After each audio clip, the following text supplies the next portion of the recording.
On this show, we've often discussed the benefit that games can have for education, but we've rarely gotten the chance to go into specifics. So for the next month, we're going to do just that. Over the coming weeks, we're going to be touching on 4 concrete problems that educators face. Problems which have come up time and again during James's year with Games for Good. The first of these problems is the fear of failure. Right now, much of the way our educational system is set up inculcates a fear of failure. It teaches you to be afraid of being wrong rather than seeing your mistakes as an opportunity to improve. This does not prepare us for the 21st century. Homework is the quintessential example of this. Imagine how the typical homework assignment goes. You get something assigned to you, you take it home, you do it, and you turn it in. A week later, you get it back with a grade on it.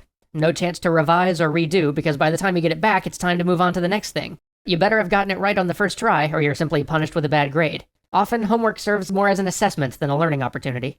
Now compare that to how we learn in games. Think about how many times you've missed a jump and immediately gotten back up to try it again. Think about how many challenges in games you've failed only to try a new tactic or experiment with a different solution. You weren't trained to fear that failure, you were trained to overcome it. And failure still had consequences. This was no lovey-dovey everyone's a winner experience, but you were taught that what mattered was finding a solution to the problem in front of you as quickly as possible, rather than just getting it right on the first try. The important thing here is that the problems in video games ask you, can you find a way to solve this? Rather than, do you know the solution? Which is the approach most homework in our schools takes. Each problem in a game is a chance to learn and improve rather than simply a test to see if you already have the knowledge required to solve it. This approach, the approach that games provide, is vastly more beneficial for education, as it allows homework to be a learning opportunity rather than simply reinforcement or assessment. It's pretty much impossible to do that in modern classrooms as they are now. Often, teachers only have a very limited amount of time, just enough to grade the work they give out. They can't be giving the type of instantaneous feedback that students need to be able to rapidly iterate on problems and test out new solutions or theories they might have. And that's absolutely not the fault of teachers, but it is an artifact of our educational system's past that persists into today. When our educational system was created nearly 200 years ago, this sort of drill was the only option, and schooling itself was preparing young people to enter careers that were much more dependent on learning things by rote. Factory work, basic shopkeeping. It was preparing them for a world where you couldn't just look up something on the internet or pop onto Wikipedia. Today, on the other hand, we need to prepare students to find innovative solutions. We need to prepare them to apply the limitless data we have in front of us to solve whatever problem is at hand.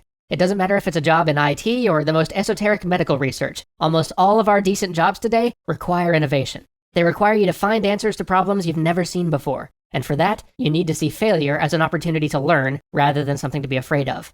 Today, with computers, and especially with games, we provide the opportunity to take a lot of the workload off teachers to free them up to actually teach instead of being tied up in the busy work of grading homework that could be done by a machine. A machine that could respond instantly and tell the student the moment they try something whether or not they're correct.